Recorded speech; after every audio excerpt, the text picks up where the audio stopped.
밝아오는 여명과 함께 도시의 아침이 깨어납니다. 18세기 조선의 개혁군주 정조의 꿈이 담긴 수원 화성은 변함없는 모습으로 새로운 시간을 맞습니다.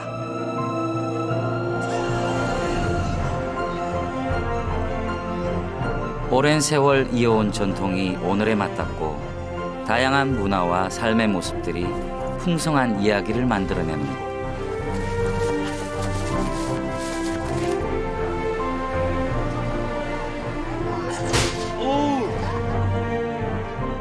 오늘을 살아가는 수원 사람들의 삶 속에서 어제의 역사와 내일의 꿈을 만납니다.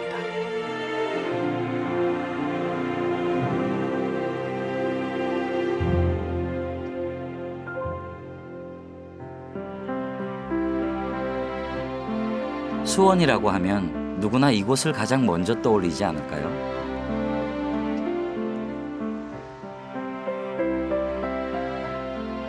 현대화된 도심 한복판에 우뚝 솟은 아름다운 성곽, 수원 화성입니다.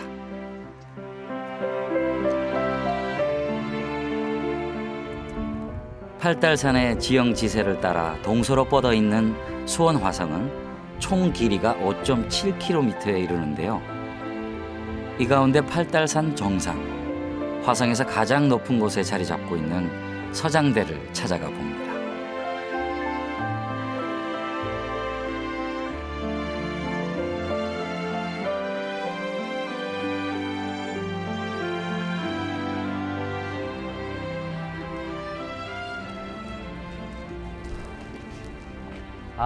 언제 봐도 가슴이 탁 트이는 곳이에요.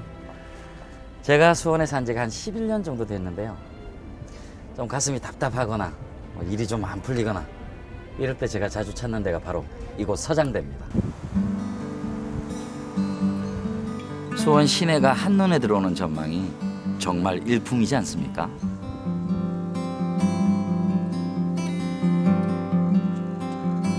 동서남북 모든 방향을 막힌 데 없이 굽어볼 수가 있어 30분 정도 발품을 팔고 오르는 수고가 아깝지가 않습니다.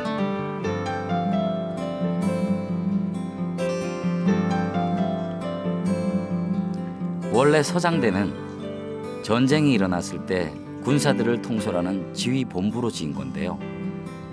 화성을 만든 정조가 직접 이곳에서 군사훈련을 지휘했다고 합니다.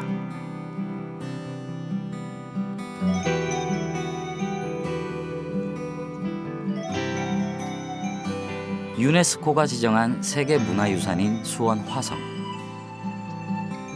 18세기 조선의 과학기술이 집약된 독보적인 건축물이자 고도로 발달한 군사시설로 평가를 받고 있는데요.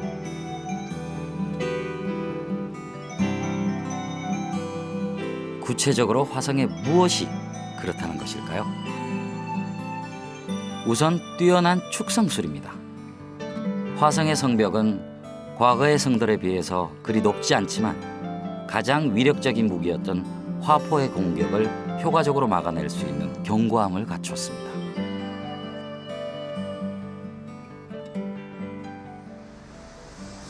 성벽이요, 돌이 사이즈가 다 다르네요. 그 삼국시대에는 규격화되어 있는 돌을 밑에서부터 쭉 쌓아가는 그런 방식이었는데 예. 총포에 대비해서 지금 보면 그 밑에는 큰 돌, 예. 중간엔 중간 돌, 예. 그리고 위에는 작은 돌 이런 식으로 이제 안정감이 있게 이제 쌓고 예. 보이는 면보다 속으로 깊숙이 한 1.5m 내지 2m씩 지금 들어가 있어요. 속으로 총이나 포를 맞아도 그 부분만 이제 깨지고 이게 아주 무너지지 않는 무너지지 거죠. 않게 쌓은 것이 이게 특징 중에 하나입니다. 그렇군요. 화성을 가리켜 18세기 최첨단 전투 요새라고도 하는데요. 그만큼 공격과 방어에 탁월한 특수 시설들이 곳곳에 숨어 있습니다. 화성의 성문은 모두 4개. 각각의 문 앞에는 또다시 성벽을 쌓아 이중 구조로 만들었습니다. 이거는 좀 옹성이라고 그러는데 옹성. 옹성이라는 건 뭐냐면 도공자예요. 그러니까 독을 반으로 짜갠 그런 모습이라고 그래서 옹성이라고 하는데, 이건 뭐냐면 저 성문을 공격하는 적을 미리 방어하기. 한번 막아주는 그렇죠. 거군요. 한 번 더 막아주는 거죠, 앞에서. 전쟁이 일어났을 때 성문은 가장 먼저 공격당하기 마련이죠. 하지만 이런 옹성이 있을 경우 성문을 직접적으로 공격하기 어렵습니다. 설사 적이 옹성 안으로 들어온다고 해도 사방에서 포위하는 형상이 되기 때문에 방어에 유리한 것입니다.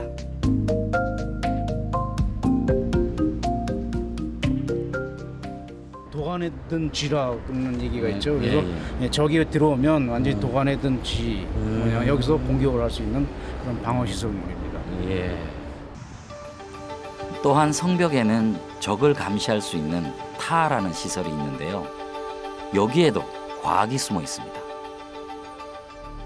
만리장성 같은 데 가보면 이 타가 이게 직각으로 돼 있어요. 그렇죠. 그래서 이거를 이제 잘라서 멀리 볼 수 있는 시야가 아주 굉장히 넓게 보이죠. 시야의 각이 넓어지는 각이 넓어지는 겁니다. 그러니까 직각일 경우에는 요 앞 전면만 보이는데 네. 이걸 잘라서 여러 방향으로 적의 동향을 볼 수 있는 그런 그 과학적인 그런. 이야, 요만큼씩 틈이 네, 있네요. 네.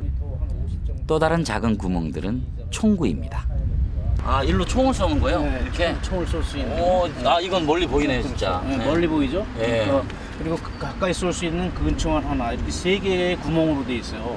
그러니까 이 구멍을 옛날에는 뭘로 표현했냐면 눈 한자를 써서 근총안, 원총안 이런 식으로 표현. 이게 이렇게 멀리 쏘는 거 원총안, 그다음에 가까이 있는 적을 쏘는 근총안, 이렇게 거리에 따라 효과적인 공격이 가능하도록 총구의 각도까지 조절하다니 정말 대단하지 않습니까? 화성 전체에 이러한 타가 900여 개, 총구멍은 2,700여 개에 이릅니다.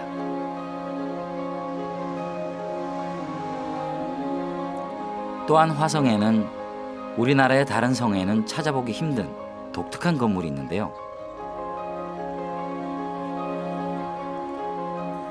벽돌로 촘촘하게 쌓은 원통형 몸체에 수십 개의 구멍이 뚫려 있는 공심돈.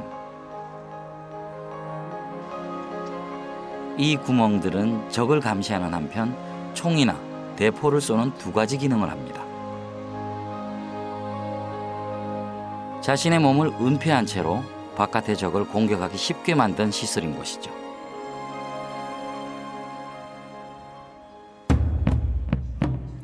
총 3층 규모로 공격과 방어에 최적화된 구조를 가진 공심도는 화성 전체에 총 3개. 한꺼번에 공격할 경우 그야말로 엄청난 화력을 뿜어내겠죠.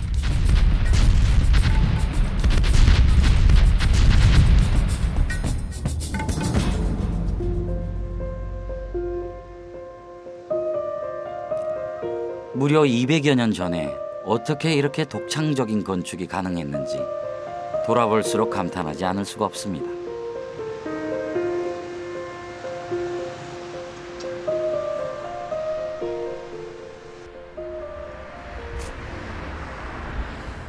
제가 이 수원 화성을 여러 번 와봤거든요. 근데 오늘 이렇게 구석구석 보면서 설명을 들어보니까 이렇게 그때 당시로는 아주 첨단 전투 시설이 있었다는 거 정말 놀랍고 대단합니다. 근데 수원 화성이 높은 평가를 받는 게요, 이런 첨단 전투 시설만 있다고 그런 평가를 받는 게 아닙니다.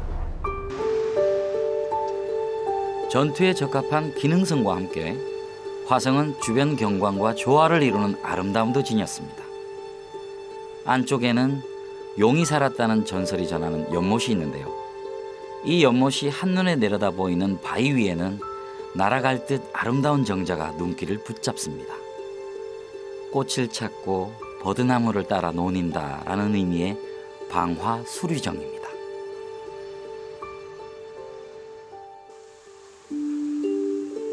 화성 건축의 백미라고 불리는 방화수류정. 옆으로 시선을 돌리면 화성의 북쪽 수문인 화홍문입니다.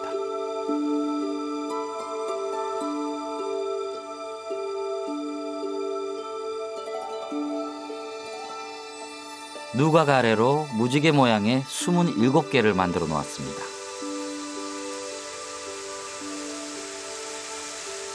이 수문으로 물줄기가 세차게 쏟아질 때면 아름다운 물보라와 무지개가 생겨난다 하여 화홍관창, 그러니까 화홍문의 비단결 폭포수라고 부릅니다.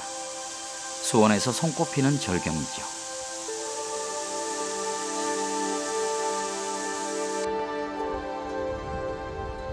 아름다움과 기술의 절묘한 조화.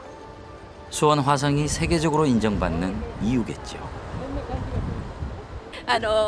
韓国ドラマの遺産を今見ていまして遺産の作ったお城を見ることができてとっても素晴らしいなと思いました。はい。 Very good, very good, very beautiful.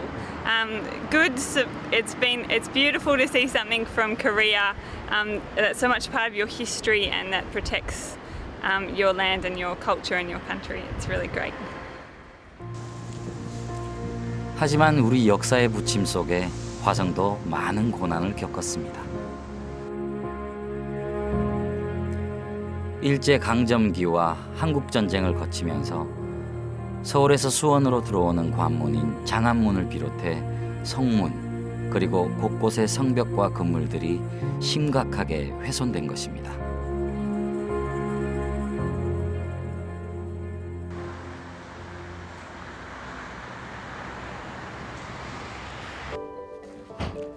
그렇다면 화성은 어떻게 현재의 모습을 되찾을 수 있었을까요?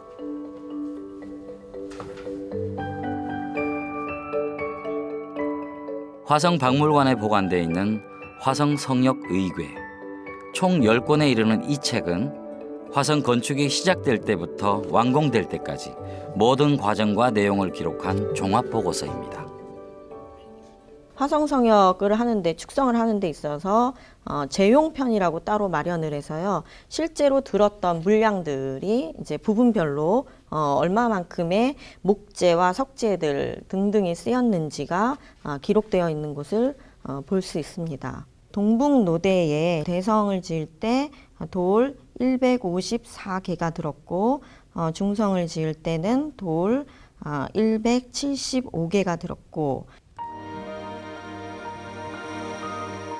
특히 이 책에는 화성의 모든 시설물들을 그림으로 설명한 도설이 있어 화성 복원의 중요한 토대가 되었습니다.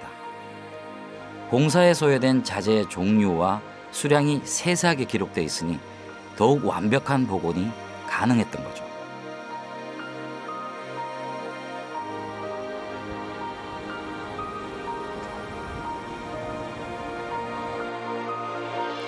(1997년) 세계문화유산 등재가 이루어진 것도 이 책의 역할이 컸답니다.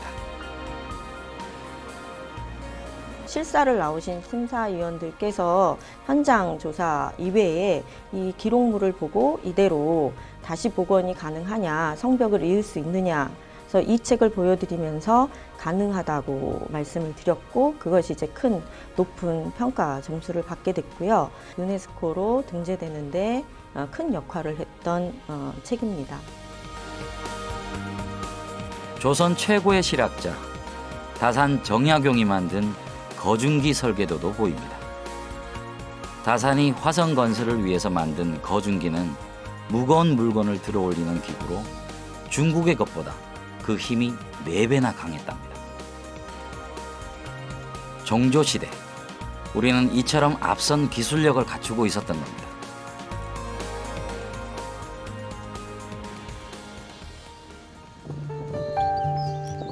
화성 깊숙한 곳에 자리 잡은 화성 행궁.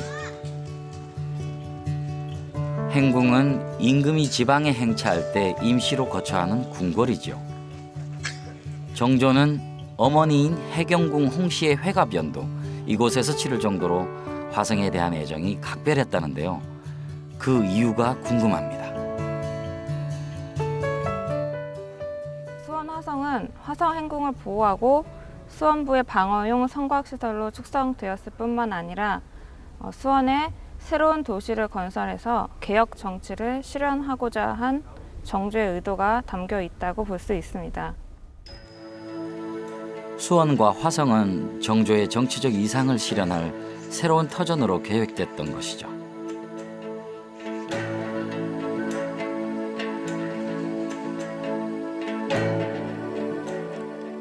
재위 기간 동안 정조는 13번이나 화성을 방문했는데요. 당시 실시됐던 군사훈련도 그림으로 남아 있습니다. 화성에는 수도인 한양을 능가할 정도의 군사력이 집중돼 있었는데요.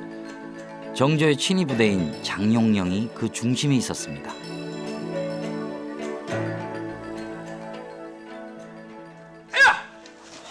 그런데 화성 행궁에는 그 장용령의 무예를 이어가는 사람들이 있습니다. 무예 24기 무술팀입니다. 무예 24기는 조선 정조시대 때 만들어진 무예도 보통지에 실린 24가지의 군사무예를 말합니다. 바로 조선시대 군사들이 묵과 시험이나 묵과 시취, 그다음에 다른 다양한 시험에서 사용했던 무예입니다. 창술, 검술, 면소무예 권법, 그다음에 기병들이 활용하는 마상무예까지 통합적으로 뭉쳐진 무예입니다. 잊혀졌던 무예 24기를 되살리고 있는 이들은 대부분 무술 고단자들인데요.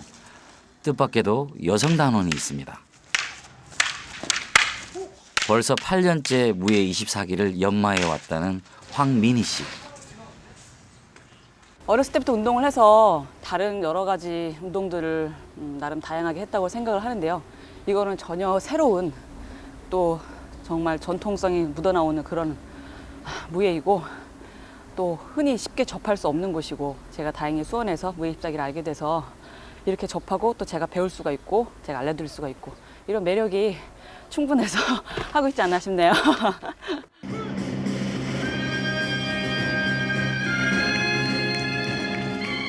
새로운 도시에서 새로운 정치를 펴고자 했던 정조.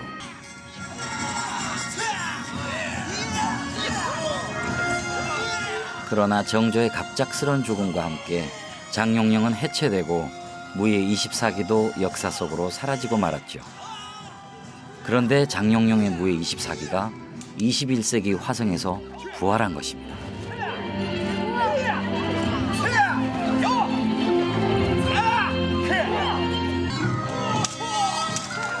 오늘 다시 보는 무예 24기.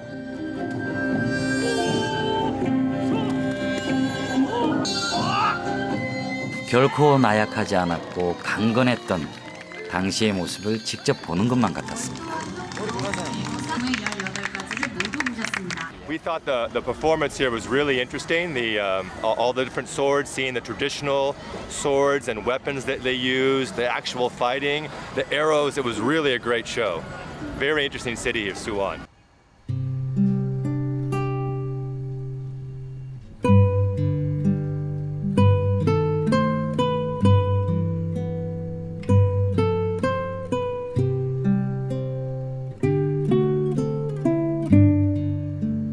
해가 지고 어둠이 내리기 시작하면 또 다른 모습을 보여주는 화성.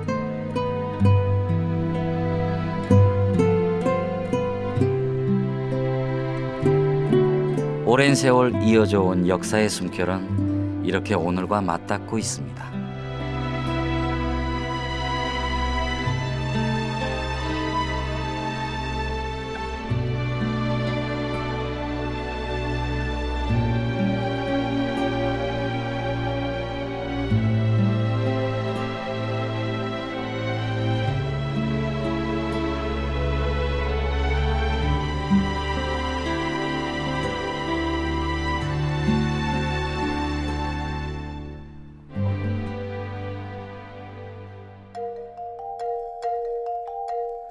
경기도 남부에 위치한 수원은 서울의 관문이자 사통팔달한 교통의 요지인데요.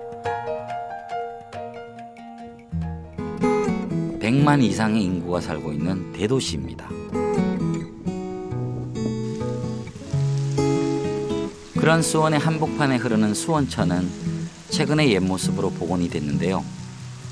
복잡한 도심에 있지만 양옆으로 버드나무가 우거지고 자연이 살아있어 마치 시골 냇가와 같은 정취를 느낄 수가 있습니다.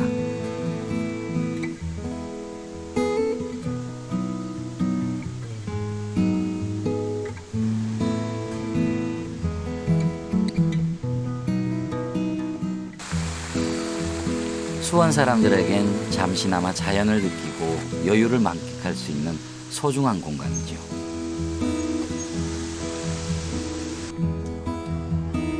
그런데 이 수원천과 화성 주변으로는 무려 10여 개에 이르는 시장이 밀집해 있습니다.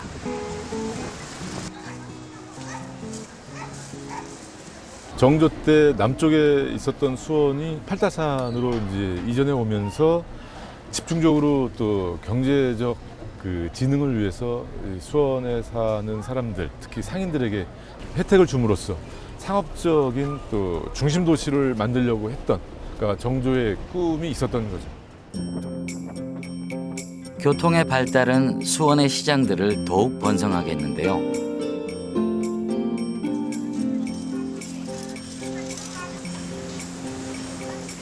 이 가운데 목골 시장을 찾았습니다.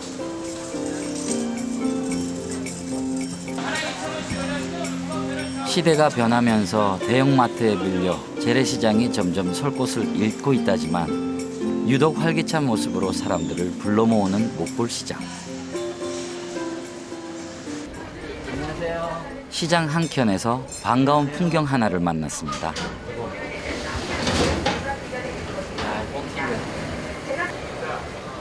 요즘 시골 장터에서나 볼 수 있는 뻥튀기 기계. 다들 기억나시죠? 오, 별로 안 크다네요. 깜짝이야. 이 요란한 소리에 괜시리 신이 나고 뻥튀기 한 줌이면 한없이 행복했던 시절도 있었습니다. 지금 막 나온 거네. 여기 할머니 거예요. 할머니 농사져서 갖고 아, 오신 거예요. 아, 예, 조금 맛 좀 볼게요. 네. 껍데기 있어서 이렇게 오, 뜨끈뜨끈해. 이렇게 좀 문질러야 돼요. 껍데기 따고.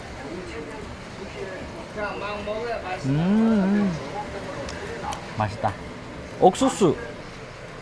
예전에 동네에서 뻥튀기 아저씨 오면 집에서 옥수수, 쌀 이런 거 들고 나가 줄을 쫙 서가지고 넣으면 이제 하나씩 터뜨리면 그걸로 한 2주? 한 2주 정도는 이제 집에 간식거리. 참 유일한 간식거리 중에 하나였는데 옛날 생각나나요?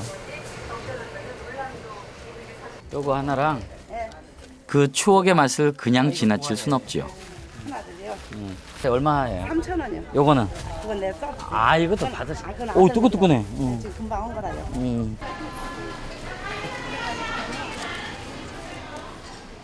요거 있을 건 다 있다는 목골 시장. 그 중에서도 넘쳐나는 먹을거리가 발길을 붙잡습니다. 먼 오셨는데요.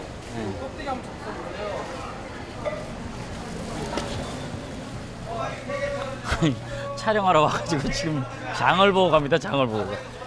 아니 이게 다 집에 식구들이 너무 좋아하는 음식이라 가서 돈도 많이 주고 푸짐하니까 시장이 이런 맛이 있잖아요.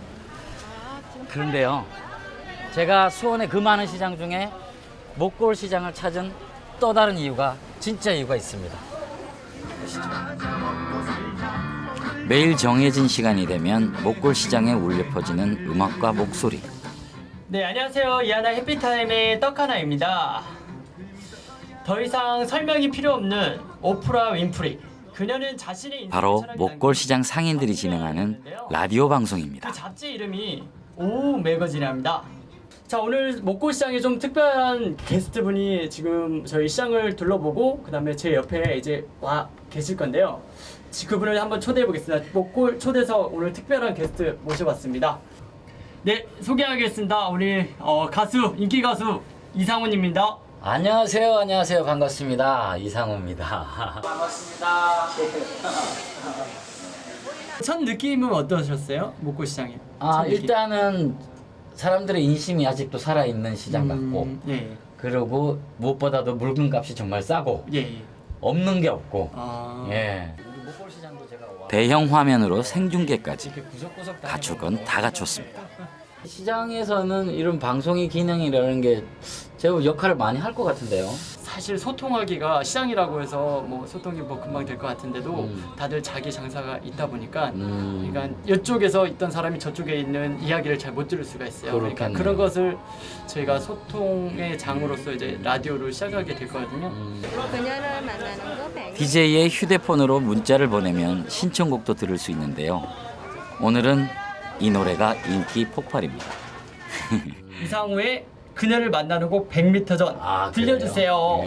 이 노래 한 곡 안 들어볼 수 없죠? 예. 최고의 노래죠. 신청해 주신 노래 예. 그녀를 만나는 곳 100m 전. 네. 저기 보이는 노란 차지 오늘은 그녀를 세 번째 만나는 날 마음은 그곳을 달려가고 있지만 가슴이 떨려오네. 처음에는 시장에 이런 뭐 방송국이 있고 뭐 이런 음악이 흘러가는 좀 어등등한데요. 음악도 들으면서 장도 보시면서 그리고 그다음에 라디오 DJ 같은 뭐 음악 신청도 해주시니까 굉장히 좋아요. 반응이 좋습니다. 손님들한테 좋고 그다음에 예. 상인분들은 이제 일하시면서 이제 자기 일도 있지만 음악 자기 신청했던 노래가 나오면 굉장히 기분이 좋아지시는 것 같다고 하시네요. 이게 단순히 음악뿐만 아니라 그죠. 이게 장사하는 분들한테 실제로 도움이 될 만한 정보도 주고 예. 홍보도 해주고 예. 그러면 시장 활성화에도 굉장히 도움도 되고 할 것 같네요. 저녁 8시 정도면 분주했던 시장의 하루도 끝이 납니다. 그런데 가게 문을 닫자마자 상인 몇 분이 한 건물 안으로 모여듭니다.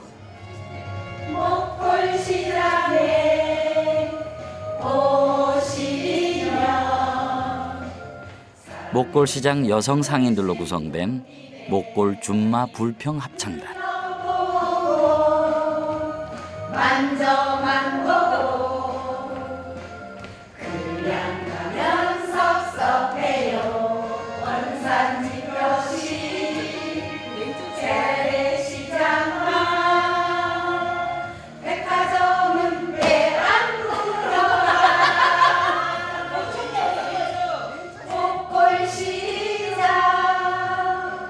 사장님들 힘내 화이팅.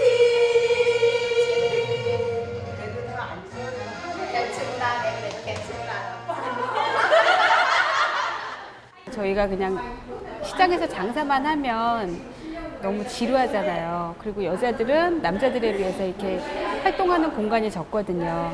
그래서 여성 상인들 위주로 합창단을 만들어서 스트레스를 풀면 어떨까 하는 그런 의도로 합창단을 만들게 됐어요. 처음에는 장사나지 무슨 노래요 노래는 제 그러고 그러시더니 지금은 왜 합창단 노래 오늘은 저기 행사하는데 노래 안 하는 거요? 이러고 물어보고 그래요. 다들 좋아하세요. 손님 고객분들도 좋아하시고 장사하시는 상인분들도 좋아하시고 정말 좋아요. 노래를 하다 보니까 장사도 잘 될 뿐만 아니라 저희 스트레스도 다 풀고 그래가지고 저희 상인들은요 이렇게 찡그리는 사람이 없어요. 다 웃으면서 장사를 하고 있어요.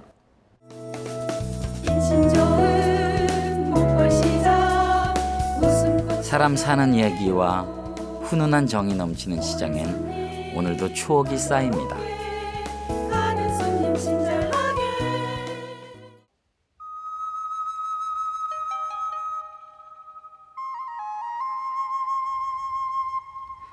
마치 파도가 일릉이듯 겹겹이 이어진 등산. 그 산에 오르는 과정은 힘들지만 정상에 서면 또 다른 세상이 펼쳐집니다. 특히 산 위에서 만나는 일출은 언제나 가슴 벅찬 풍경이죠.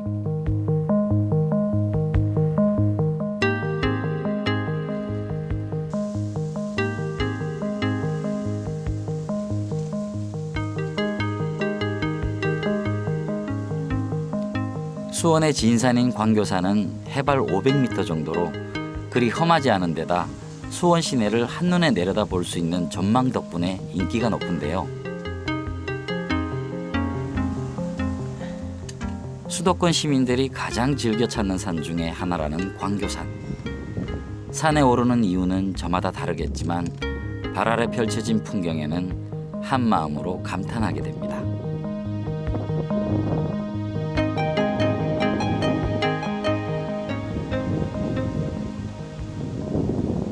수원 시내가 다 내려다 보이고 이쪽으로는 용인시가 보이고 멀리 저기 안산시, 군포 이쪽으로는 안양까지 다 이렇게 한눈에 내려다 보이고 올라와 보면 이제 공기가 맑고 시원하고 수원에 이런 산이 있다는 게 정말 우리는 축복받은 사람 같아요. 진짜 정말 여기가 오면은요 그냥 이렇게 뭐 걱정과 근심이 사람이 살면서 없다고 볼 수는 없잖아요. 근데요 그냥 아주 다 잊어버려요. 산에 오르면 단지 풍경뿐만 아니라 주변도 두루 살펴보고 나 자신의 삶까지도 돌아보게 되죠. 다시 오르고 싶은 산이 있다는 것은 그래서 더욱 축복인지도 모릅니다.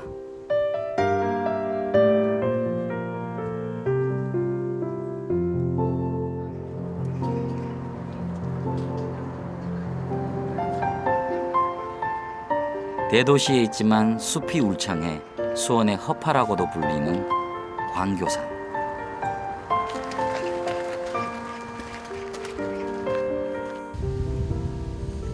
이맘때면 우거진 녹음이 하늘을 가릴 정도라 맑고 시원한 공기를 마음껏 누릴 수 있습니다.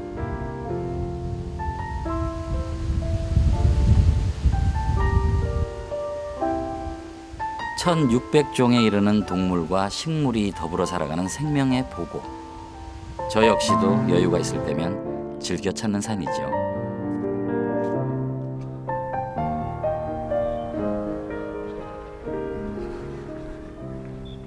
광교산 많이 와봤는데 여긴 처음이네. 야, 이 나무들이 정말 좋네. 이런 데가 있었다니.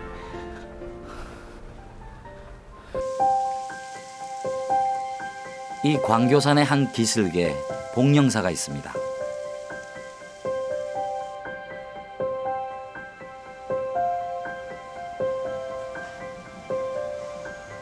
비구니 스님들이 수행하는 도량이라서인지 유난히 고요하고 엄숙한 분위기인데요. 1208년 고려 중기에 세워진 복령사. 지금은 대부분 현대적인 건물로 중창됐지만 오랜 역사의 흔적도 남아 있습니다. 앞마당에 자리 잡고 있는 향나무인데요. 수령이 무려 800년으로 복령사의 나이와 비슷하답니다.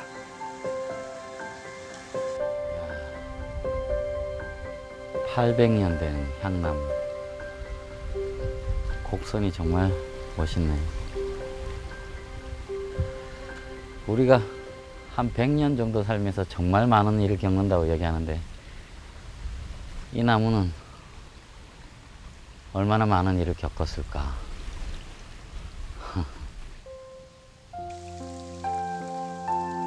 굽어있는 가지마다 지난 세월과 곡절이 구구절절 스며 있겠죠. 세속의 짐을 모두 내려놓고 평안을 구하고자 하는 사람들의 마음도 깃들어 있을 겁니다.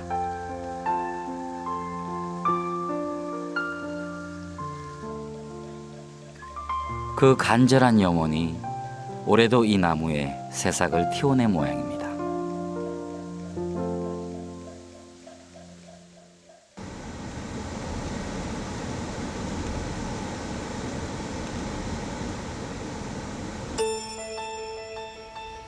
지금은 아파트촌으로 둘러싸인 거대한 연못.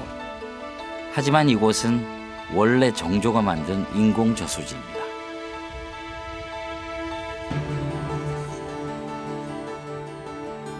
수원을 새로운 중심지로 삼고자 했던 정조. 자급자족이 가능할 정도의 농업 기반도 중요한 요소였습니다.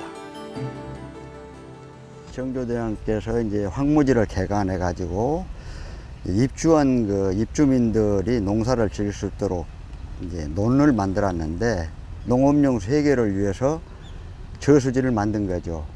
그래가지고 만석의 쌀을 더 수확하고자 하는 의미에서 만석, 그 1만 만자, 돌석자, 도랑가자를 써서 이름을 지은 거죠.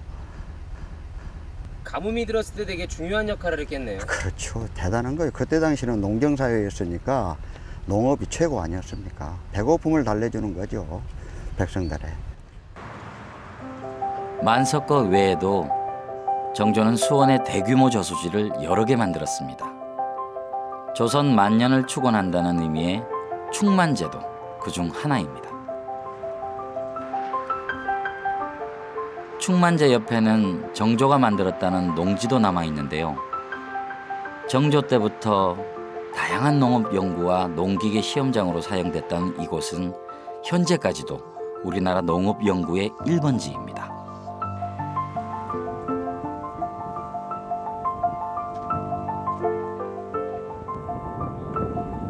농업에 관한 다양한 연구와 사업을 관장하는 농촌진흥청이 바로 이곳에 위치해 있습니다. 농촌진흥청이 자리 잡은 여기산 기슭에는 육종학과 농학에서 세계적인 권위자였던 우장춘 박사의 무덤이 있는데요.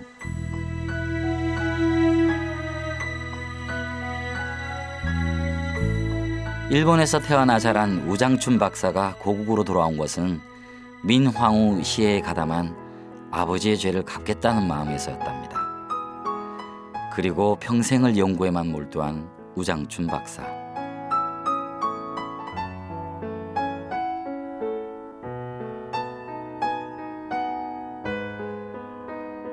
우리 땅과 입맛에 맞는 배추와 무 등을 종자 개량해 요즘 우리들이 즐겨 먹는 김치의 원형을 마련했습니다.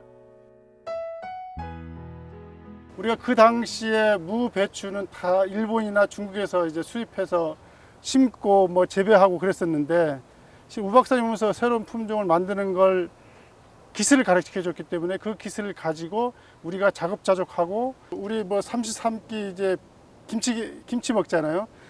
김치 원료가 무, 배추잖아요. 근데 그 무, 배추를 우리 손으로 만들어서 우리가 자급자족할 수 있게 했던 것이 바로 우 박사님이거든요. 그래서 그냥 한 사람의 힘이 우리나라 모든 국민이 그 어떤 식거리를 제공했다는 것이 어떤 대단한 업적이 아닐까 이런 생각을 갖고 있습니다.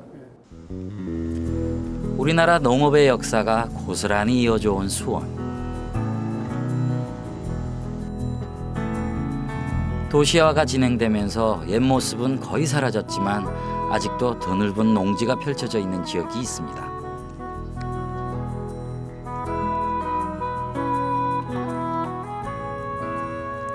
복잡한 도심과는 전혀 다른 풍경을 만날 수 있는 입북동.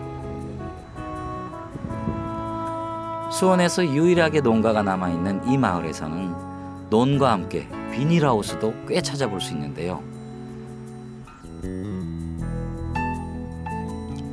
요즘 한창 수확철을 맞은 이것은 흑토마토입니다.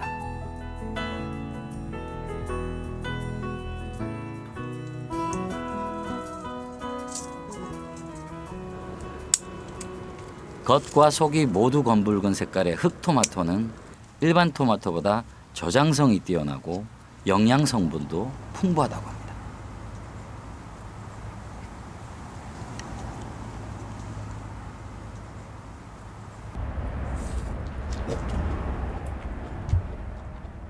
일반 토마토에 비해서 내용물이 꽉 차고요. 식미가 아주 우수하고 약간 시그러운 맛이 이게 구연산이라고 하는데요. 이게 이제 소화에 엄청 도움이 많이 줘요. 이거 한 3개 드시면요. 바로 트럼 나와요. 이곳의 주인장 부부는 원래 전라도 태생이지만 15년 전부터 수원에서 농사를 짓고 있다는데요. 굳이 이곳을 택한 이유가 뭘까요? 근거 농업이기 때문에 우리가 이제 물류 비용이 적게 들어간다고 봐야죠. 왜냐면 밑에서는 올라오려면 거리가 멀으니까 톨게트비라든지 기름값이 너무 많이 들잖아요. 우리는 가까워요. 1시간이면은 거의 다 방도 올 수 있는 거리가 돼요. 그러니까 서울 가락시장이라든지 구리공판장이라든지 여기 권선 공판장이라든지 아무 데나 갈 수가 있어요. 갈 수가 있고 경매에 불이익을 당하게 되면 바로 유찰시킬 수도 있고요. 다시 갖고 와서 그 다음 날 또 나갈 수도 있고. 입북동에서 만날 수 있는 또 하나의 독특한 풍경.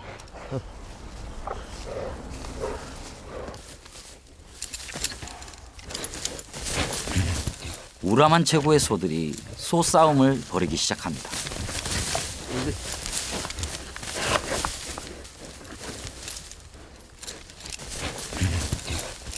소싸움은 우리 농경 문화의 한 전통으로 오랜 세월 사랑받아 왔는데요.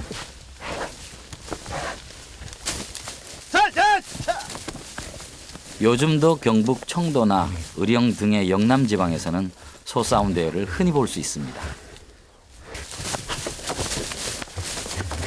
저 조심 좀 해. 그런데 다른 곳도 아닌 수원에서 소싸움이라니 대체 어찌된 영문일까요?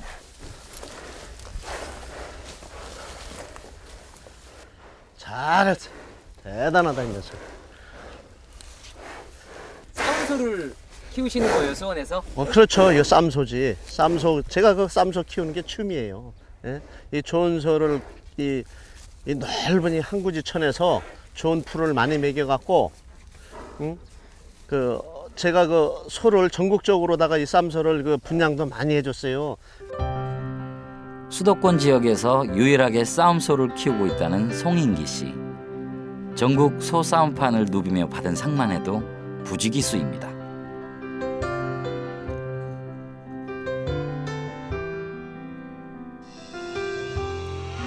송인기 씨는 싸움소뿐만 아니라 일반 한우도 기르고 있는데요.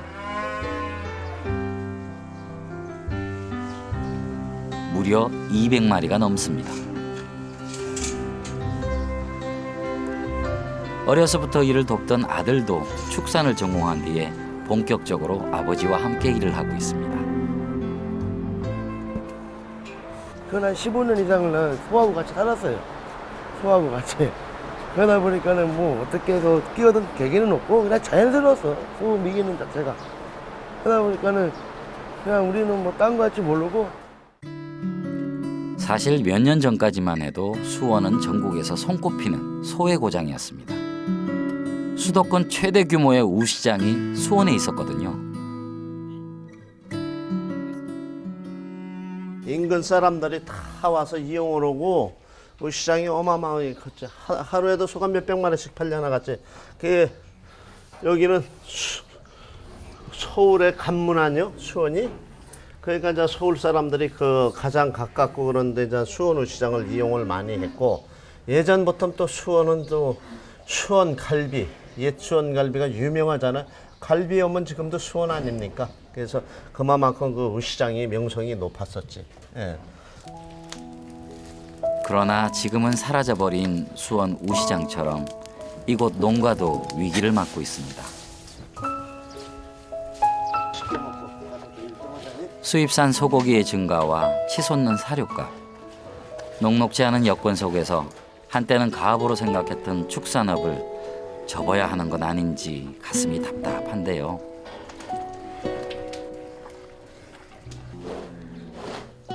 시대에 따라 모든 것이 변한다지만 한결같이 지켜져야 하는 것도 있지 않을까요? 비록 당장 현실이 좀 어렵다고 해도 말입니다. 이 소들을 보면은 얼마나 예뻐요. 그러니까 내일은 나지겠지, 내일은 나지겠지 하면서 이게 버텨가고 있는 거죠. 그러니까 현실은 힘든데 소의 모습을 보면서 어떻게 또 안 이어나갈 수가 있겠습니까? 소가 좋지.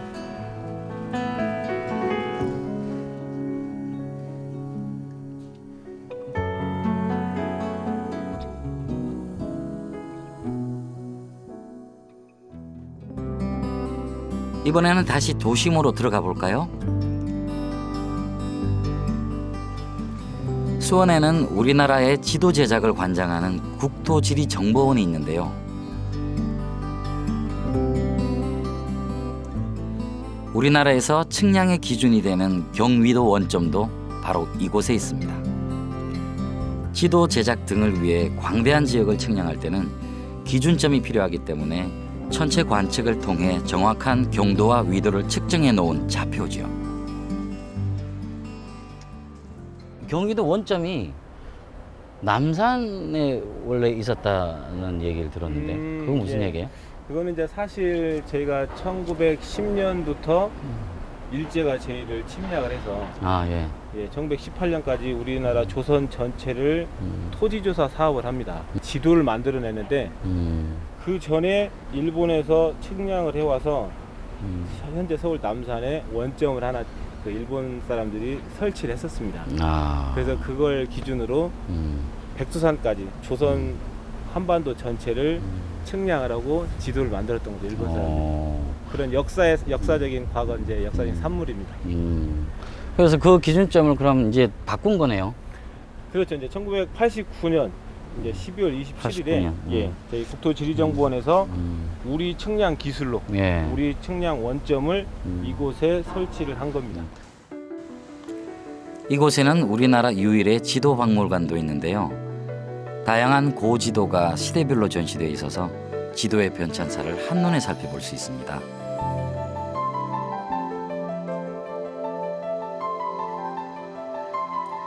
우리나라는 삼국시대에 이미 지도가 있었다는 기록이 남아있을 정도로 지도 제작 기술이 발달한 편이었다죠.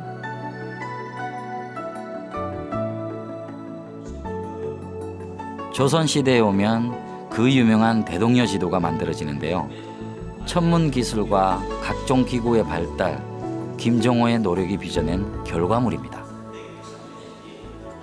산이고 요게 동그란 게 이제 관청이고. 요게 관청이고. 그리고 산에 보면 동그랗게 뚫려 있죠. 예. 이게 지금 산성이. 산성이 뚫린 게. 산성이 있는 곳이고. 이 지도는 실제 그 각 지역 그 22첩으로 맨 위부터 제주도까지 22첩으로 나눠서 분첩, 절첩식으로 되어 있고요. 이걸 휴대하기도 편리하고 또 내가 원하는 부분만 볼 수가 있고. 그동안 지도들은 그 임의로 뭐 그랬다고 한다면 대동여 지도는 각 관청들에서 위도와 경도를 쟀습니다. 그 위도와 경도에 맞춰서 이 지형을 안쳤기 때문에 현재 지형과도 유사하게 지도가 나온 겁니다. 지도는 역사의 기록이자 증거이기도 합니다. 1810년 일본에서 제작해 당시 정부가 공식 지도로 사용했던 신정 만국전도. 현재의 동해를 조선해라고 적어놓은 표기가 선명합니다. 1800년대 그리고 일본이 식민활동 그 제국주의가 팽창이 되던 1900년대까지도 우리 조선해를 인정을 하고 있었습니다. 이제 그 뒤로 이제 그들의 이제 침략 야욕이 커지니까 우리 바다 이름마저도 뺏어간 겁니다. 참 이런 증거물들이 있어서 참 다행이에요. 그래도 그죠? 진실은 이렇게 왜곡할 수도 변할 수도 없는 것이죠.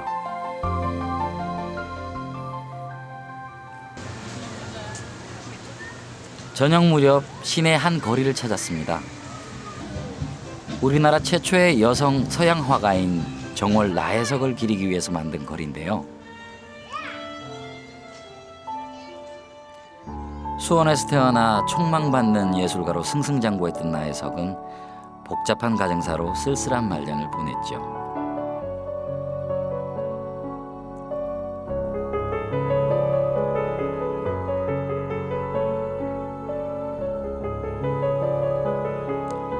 하지만 그녀가 남긴 그림들은 여전히 남아 나혜석의 예술혼을 전하고 있습니다.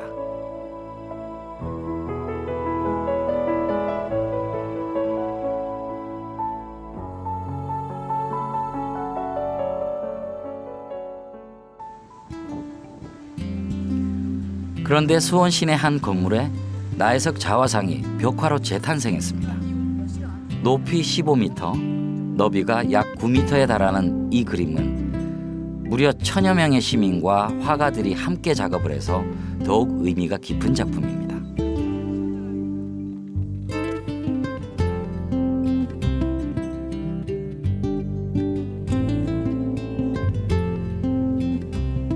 건물 안으로 들어가면 또 다른 이색적인 풍경이 펼쳐지는데요.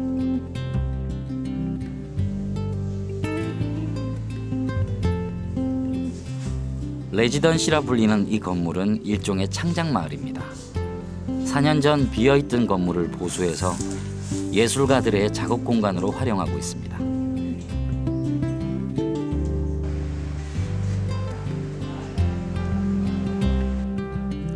현재 20팀 이상이 입주해 있는데 여러모로 장점이 많다는군요. 다른 작업실을 구하려고 하면 그 작업실 비용도 들고 재료비도 들고 다양한 전기료도 많이 드는데 여기에서는 모든 생활이 다 가능한 거예요. 입체 작업, 조각가, 합창단, 그리고 일러스트 작가들 다양한 분야의 작가들이 있기 때문에 제가 뭐 작업을 하다가 나무에 대해서 모른다 이러면 가서 여쭤보면 많은 조언도 해주시고. 그런데 레지던시에서 나온 화가 한 사람이 어디론가 향합니다.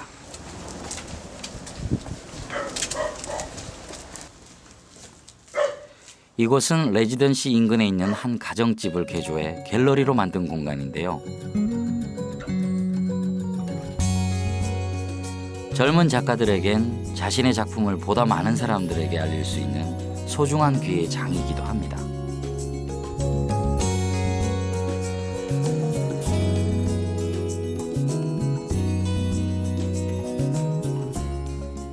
우리 젊은 작가들은 솔직히 이제 경제적으로 아직 그림으로 이제 수익을 내기는 솔직히 힘들거든요.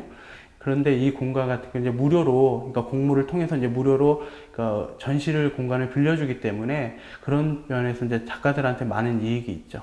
일반 분들은 아직까지 전시에 대한 전시 공간이나 전시장에 대한 이제 거부감이 좀 있는 것 같아요. 그러니까 좀 내가 여기에 들어가도 되나? 그런 좀 생각이 있는데 여기 같은 경우는 일반 분들도 쉽게 더 지나가시다가도 쉽게 들어올 수 있는 공간이라서 그래서 훨씬 더 좋은 것 같아요. 갤러리 바깥의 야외 공간에서는 작은 음악회가 수시로 열립니다.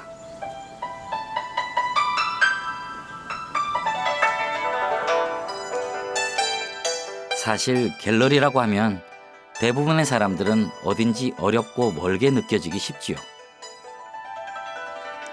그런데 동네 골목길에 자리 잡아 친근하게 드나들 수 있고 문화의 향기까지 가득한 이곳.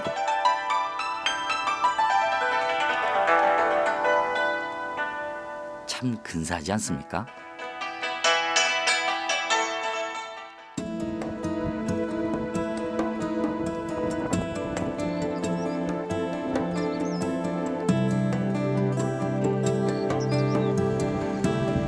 마을마다 다양한 문화와 이야기가 있는 수원. 그 중에서도 지동마을을 빼놓을 수 없습니다. 수원 화성에 인접해 문화재 보호구역으로 지정되어 있는 지동마을. 수십 년 이상 오래된 집들이 그대로 남아있어 마치 빛바랜 사진 속의 풍경을 보는 듯합니다.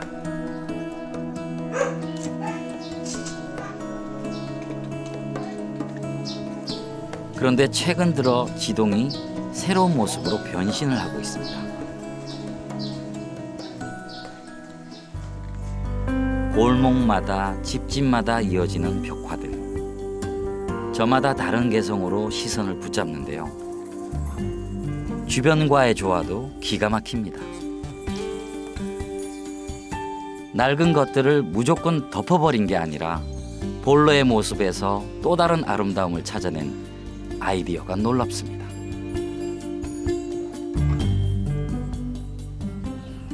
이게 지금 칠이 벗겨진 거를 그 벗겨진 데에 그림으로 예쁘게 메워놓은 거잖아요. 그러니까 꼭 도시를 살아가는 사람들이 상처받은 그 상처를 예쁘게 이렇게 어루만져 주는 것 같은 그런 기분이 들어서 한번 찍어봤어요.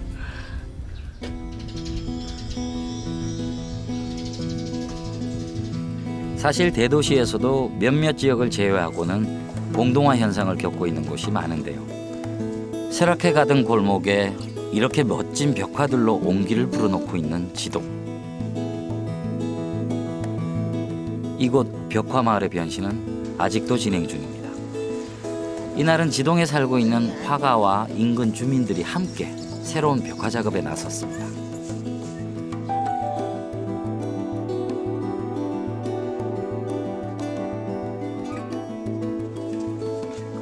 너무 잘 칠하셨어요. 주민들이 또 화합이 잘 되고 좌우지간 너무 이뻐져서 좋고 디자인한 보람을 느끼고요. 또 도와주시니까 또 일도 수월하고 근데 막상 같이 해보니까 너무 잘하세요. 너무 예쁘게 완성돼서 동네 분들이 좋아하셨으면 좋겠어요. 기쁨은 함께하면 배가 된다는 말처럼 여럿이 힘을 보태 더욱 멋진 작품이 되나 봅니다.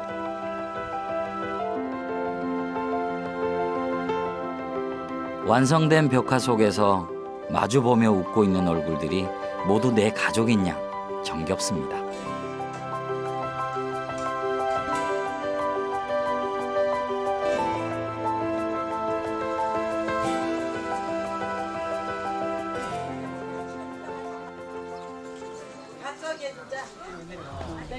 아니, 안녕하세요. 네, 안녕하세요. 동네가 되게 예뻐요. 네, 너무 예쁘죠. 예.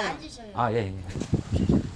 왜 쓰셔서 오시느라고. 제가 어릴 때 자라던 그런 동네 같아요.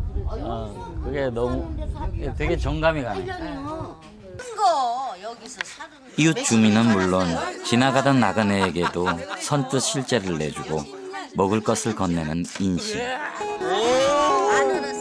야, 씨도 별로 없고 아주 지대로다. 그 넉넉함에 고향집에 온 것처럼 푸근해집니다. 아마도 이런 것이 더불어 사는 재미겠죠. 지동마을에서 잊고 있던 훈훈한 사람의 정을 만났습니다.